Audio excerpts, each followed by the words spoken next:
The part we often trip up on as songwriters is finishing the song, coming up with those extra parts that kind of make it sound complete or real. So today we're going to talk about production and writing parts in our songs. Let's talk about it. Hey, I'm Craig from the Untitled Studio, and I'm talking to musicians who want to become artists, musicians who want to have a real go at doing music for a living, and to do that independently without labels and without a ton of money. Well, welcome. This is the third video in this series of songwriting where we're looking at being creative inside the box. We hear about being creative outside of the box.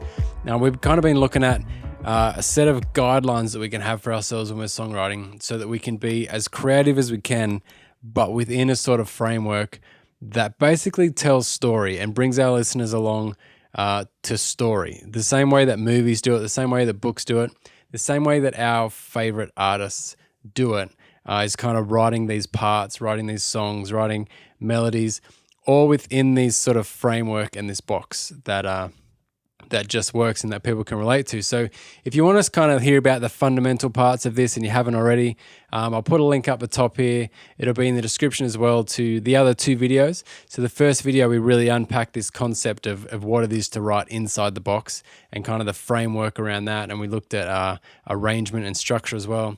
Then the second video, we unpacked melody, harmony, rhythm, and lyrics, and how we can kind of incorporate story into those to kind of bring our song to life and make sure that it does follow that journey of story.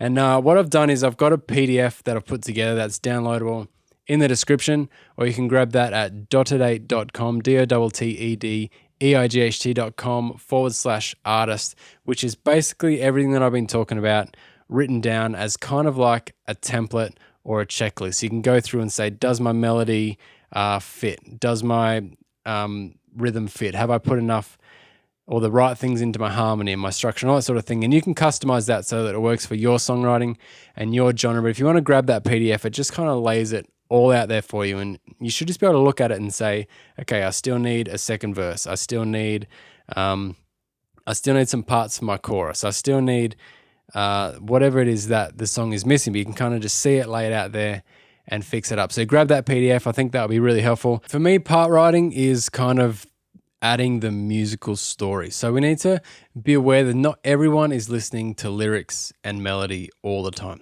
Sometimes you just want to put a song on and feel something. You're not paying one bit of attention to the lyrics. You're not kind of trying to focus on what story they're telling throughout the lyrics. You just want to be taken on a journey and kind of feel it.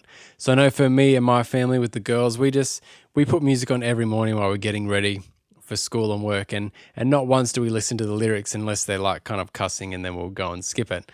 But we kind of just want to feel something. We want to have I don't know whether that's kind of like a wake me up sort of playlist. So we just want to kind of get some energy and feel something. So we're listening for musical story. We're not listening for lyrical story. And I think that's where this sort of part writing is happening. Once we've got our song, we've got to add that feeling to it.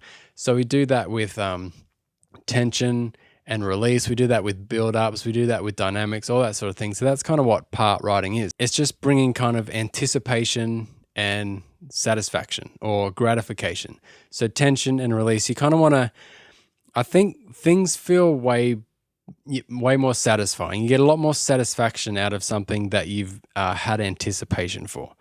So for example, when you order something online, you're waiting for it, you're anticipating it coming in the post. There's so much more gratification in that than someone just like giving you something randomly and you just, same product, but there's like, it's finally here. I've got it. I've been researching this for ages. I spent money on it. You've kind of got this anticipation. And then when you get it, it's just so much better than it just randomly falling in your lap.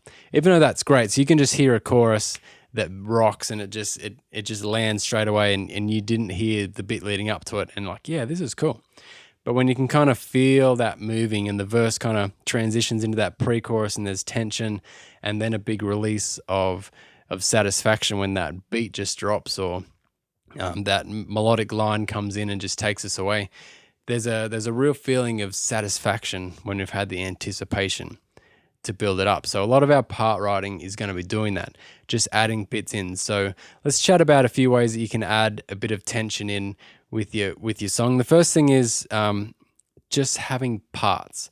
So I think I try to get the final chorus sounding great to start with. That's where I want to put everything into. So I kind of make that sound as good as I can, and not so that I'm having to add extra stuff to it all the time. I think the best way to do it, so that we're not adding and adding and adding and adding, is kind of get your chorus sounding right. So get the minimum amount you need in your chorus just to sound really, really good, right? So when we're writing parts and your producer help you with this, if it's something you're not doing yourself, just like, have that drum bit in there, or have that bass line in there, or have those guitars or synths or whatever your music has, and then pull it away. So if we have all that stuff in the first verse or in the bridge or something like that, then when we get to the chorus, we need to find a heap more stuff to add to make it sound bigger. So a better way to do it is just to make the chorus sit really well and then take stuff out for the rest of the song. Strip it back for all the different parts that need stripping back. So maybe there'll be a little bit less in the second chorus, way less in the first chorus, and maybe next to nothing in the verses and bridge. Again, this is up to your genre and your creativity within inside your box, but basically you want to see that it's building. But what I'm saying is an easier way than trying to keep adding parts is just build this structure and then take away parts before that. You'll find that a ton easier. So, well, then we can just add things back in periodically, and that brings tension, right? So if we're halfway through a verse, we've just done the chorus, we've dropped everything out, then halfway through the verse, we bring back in the bass line halfway through the verse. So all of a sudden we feel, oh, something's coming, something's shifting, something's moving. It adds a bit of anticipation. Or maybe we can add that kick drum back in. Or maybe we can bring a harmony or something in halfway through the part. So we've dropped it all out, and then we just slowly add it back in as kind of like a build. The builds in a song. You hear them a lot when they just like, and then it just gets louder and louder, or more intense. The intervals are shorter, whatever it is, kind of builds into that anticipation. What's happening? What's coming? Where are we going? And then it drops in and you get that satisfaction. So that's tension.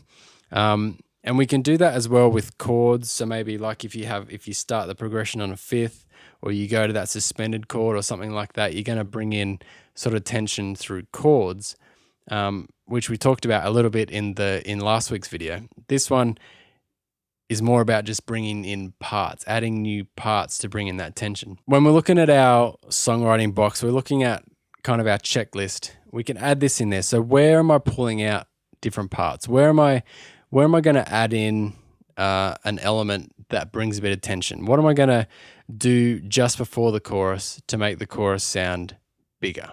We can kind of write that in the box and have a look over it, and that kind of helps us to write the parts. So what do I need here? What do I need there? What do I need there in the end? And we can kind of figure out where we bring in the tension in that. And even if you're just at an acoustic level, so this, I'm talking about production holistically, I guess, but when you're just playing this on acoustic guitar, it's the same thing. So if you've got like a big strumming pattern, don't bring that in the intro. Don't use that during the second verse. Just use in the chorus. So maybe you could just go, like hold out one chord per bar or something to the verse, and then halfway through you can maybe start doing a palm mute or something that just kind of raises the tension. So even without like the big production stuff, this sort of tension, release, satisfaction, anticipation, all those sort of things should be in every part of our song, really. So what we end up with if we're not doing this, if we're not doing anticipation and satisfaction, we're going to end up with a song that doesn't do anything. If there's no anticipation, there's no satisfaction, which leaves you with a really underwhelming song, which is pretty much the ultimate fail, I think. If you get through a whole song and it just didn't move you, it never went anywhere, or vice versa, if you never get to that release part, if you never write in that bit that actually brings that satisfaction, so you're just building tension for the whole time without that release, that's also it's just really unsatisfying. We don't like unsatisfying. You don't rewatch a movie that's unsatisfying. In fact, you're angry about it. Some movies my wife and I watch, we get to the end of it, we're just like, oh man, I just expected that something would happen. How could it end like that on you know what I'm talking about. So we need to make sure these parts are written into our song to make sure that we're moving our audience along the story. We're bringing them, we're helping them anticipate the next thing. But then when that comes in, we're actually satisfying what they were anticipating. So another great way to do this is with implied tension.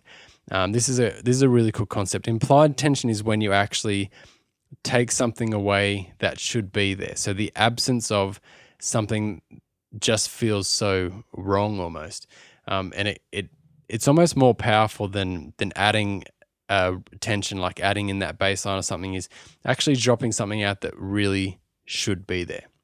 So analogy for this, if you walk into a room, maybe you've got like a couple in the room and they're both just looking down at the ground, really angry, like they've just had a big fight. It's like the room just feels really tense, but you've got no evidence that there was a fight. You've just got this, it's kind of implied that something's not right in here. These guys obviously aren't talking to each other. Something's weird.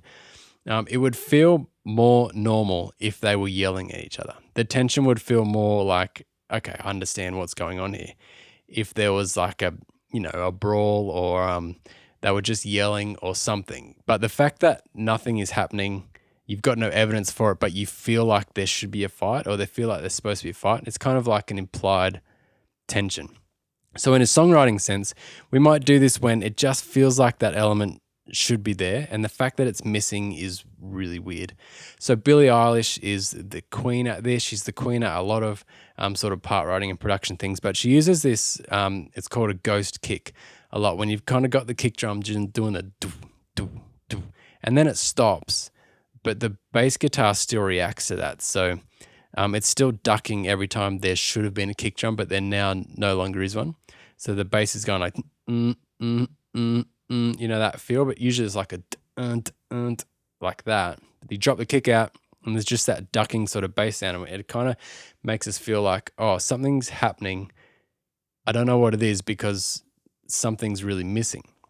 Another way we can do it is kind of lyrically. If you kind of get to the end of a sentence, but you don't finish the sentence, but you can tell what was supposed to be said. You can tell the lyric that was supposed to be there, but if we leave it out, there's like an implied tension there. It's like that's supposed to be there, but it's not, and it's tense. It's weird. But the thing with that is it only works when you bring it back in. So then when the chorus drops and the lyrics come back in and kind of conclude what was left unconcluded, you get that satisfaction. Or when that kick drum comes back in, you're like, oh, there it is, it's back, and you kind of feel that's relief that is happening. Or if that couple in the room start yelling at each other again, you can go, oh, there's a fight happening, and it kind of all makes sense again. So that implied tension it's a super cool trick if you can bring that in with your songwriting. But the trick is not just leave something out. So if you just left something out, that's just dynamics, and we want to be doing that all the way through, so we can drop something down and then we can slowly build it up. But it's only implied tension when it's really obviously missing and it's supposed to be there. I think something important to remember during this whole songwriting approach is that this stuff isn't lame. Like sometimes we kind of avoid putting those builds in. We avoid putting the obvious tension and release sort of thing in because everyone else does it, and we kind of feel stupid doing it sometimes. It kind of feels lame to bring in that build. But I think when we're talking about story and journey, nobody's thinking necessarily about what you're doing to bring those things in. They're just following the journey. So like we don't even realize that every single movie is doing this. Every single movie or book that we read is kind of setting up the characters, creating this tension so that there can be this release, creating this moment of, oh no, is everything going to be okay? Oh, thank goodness everything was okay. We don't kind of look at those movies and go, oh, lame. They're doing the thing where they're building tension. Oh, they're doing the thing where they're taking us on the journey. Oh, they want us to feel sad so that we can feel happy later. We don't kind of judge it from that sort of standpoint. What we do is get sucked into the story and get sucked into the narrative because we just love story. So as a songwriter, we've got to be really careful and keep checking. This isn't lame. What I'm doing is not dumb just because somebody else has done it. I'm trying to create story. I'm trying to move people to kind of feel the emotion that I'm feeling when I'm putting out these songs. So we've got to, just encourage you, if you're feeling lame about any of this, and you feel like it's got to be something new and different or people won't respond to it. I think people will respond to this tried and tested model of storytelling, and I think you're going to really like your songs as well when you hear them back.